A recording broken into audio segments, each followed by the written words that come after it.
عزیز طلباء و اساتذہ کرام، السلام علیکم ورحمۃ اللہ وبرکاتہ۔ سٹیم انٹرنیشنل پبلیشرز میں خوش آمدید۔ آج ہم کڈز اسلامیات برائے جماعت چہارم باب ششم ہدایت کے سرچشمے اور مشاہیر اسلام، جس کا عنوان حضرت موسیٰ علیہ السلام ہے۔ ڈیئر اسٹوڈنٹس، آج ہم اس سبق کی مشق کو تفصیلاً حل کریں گے۔ مشق حل کرنے کے لیے آپ سب اپنی اپنی کتاب کھولیے۔ مشق: درست الفاظ کا انتخاب کر کے خالی جگہ پر کریں۔ حضرت موسیٰ علیہ السلام اللہ تعالیٰ کے خالی جگہ نبی اور رسول ہیں۔ درست جواب: جلیل القدر۔ قرآن مجید میں نبی کریم خاتم النبیین صلی اللہ علیہ وسلم کے بعد خالی جگہ کا ذکر سب سے زیادہ آیا ہے۔ درست جواب: موسیٰ علیہ السلام۔ فرعون کی بیوی خالی جگہ نے اس صندوق کو دریا سے نکلوا لیا۔ درست جواب: ملکہ آسیہ۔ فرعون بڑا ظالم اور خالی جگہ بادشاہ تھا۔ درست جواب: جابر۔ فرعون اپنے لشکر سمیت خالی جگہ میں غرق ہو گیا۔ درست جواب: سمندر۔ دیے ہوئے سوالات کے مختصر جوابات لکھیں۔ حضرت موسیٰ علیہ السلام کہاں پیدا ہوئے؟ حضرت موسیٰ علیہ السلام مصر میں پیدا ہوئے۔ نجومیوں نے فرعون کو کیا بتایا؟ کہ بنی اسرائیل میں ایک لڑکا پیدا ہوگا جو اس کی بربادی کا سبب بنے گا۔ فرعون یہ بات سن کر خوف زدہ ہو گیا۔ حضرت موسیٰ علیہ السلام کی پرورش کہاں ہوئی؟ حضرت موسیٰ علیہ السلام کی پرورش فرعون کے محل میں ہوئی۔ حضرت موسیٰ علیہ السلام کے دو مشہور معجزات تحریر کریں۔ پہلا معجزہ حضرت موسیٰ علیہ السلام کا عصا، جسے آپ زمین پر پھینکتے تو ایک بڑا سانپ بن جاتا تھا۔ دوسرا معجزہ آپ علیہ السلام کا دوسرا معجزہ ید بیضا تھا۔ جب آپ علیہ السلام اپنا ہاتھ گریبان میں ڈال کر بغل میں دبا کر نکالتے تو چمکنے لگتا تھا۔ دیے ہوئے سوالات کے تفصیلی جوابات لکھیں۔ حضرت موسیٰ علیہ السلام فرعون کے محل میں کیسے پہنچے؟ آپ علیہ السلام کی پیدائش کے وقت مصر میں فرعون کی حکومت۔ فرعون بڑا ظالم اور جابر بادشاہ تھا۔ ایک رات فرعون نے ایک خوفناک خواب دیکھا۔ صبح اس نے بڑے بڑے نجومیوں اور جادوگروں کو دربار میں بلایا اور ان سے خواب کی تعبیر پوچھی۔ انہوں نے اسے بتایا کہ بنی اسرائیل میں ایک لڑکا پیدا ہوگا جو اس کی بربادی کا سبب بنے گا۔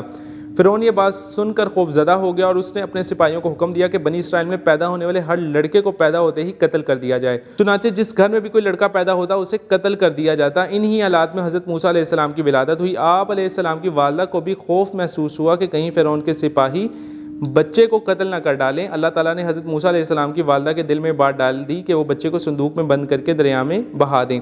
اللہ تعالیٰ کے حکم سے صندوق بہتا ہوا فرعون کے محل کے پاس آ گیا۔ فرعون کی بیوی ملکہ آسیہ نے اس صندوق کو دریا سے نکلوا لیا۔ جب انہوں نے صندوق کھولا تو اس میں خوبصورت بچے کو دیکھ کر خوش ہو گئیں۔ اس بچے کو دیکھتے ہی ان کے دل میں بچے کے لیے محبت پیدا ہو گئی اور انہوں نے بچے کو اپنے پاس رکھنے کا فیصلہ کر لیا۔ فرعون کے ڈوبنے کا واقعہ تفصیل سے لکھیں۔ بنی اسرائیل پر فرعون کے مظالم اور بڑھ گئے، چنانچہ اللہ تعالیٰ نے حضرت موسیٰ علیہ السلام کو مصر سے ہجرت کرنے کا حکم دیا۔ حضرت موسیٰ علیہ السلام اپنی قوم بنی اسرائیل کو لے کر مصر سے نکلے اور فلسطین کی طرف روانہ ہوئے۔ فرعون اور اس کے لشکر نے ان کا پیچھا کرتے ہوئے انہیں سمندر بحیرہ احمر کے کنارے پر موجود پایا۔ حضرت موسیٰ علیہ السلام نے سمندر پر اپنا عصا مارا تو سمندر کے درمیان ایک خشک راستہ بن گیا۔ حضرت موسیٰ علیہ السلام اور آپ علیہ السلام کی قوم نے سمندر کو اس راستے کے ذریعے بآسانی پار کر لیا۔ جب فرعون اور اس کا لشکر سمندر کے درمیان پہنچا تو اللہ تعالیٰ کے حکم سے سمندر کا پانی آپس میں مل گیا اور فرعون اپنے لشکر سمیت سمندر میں غرق ہو گیا۔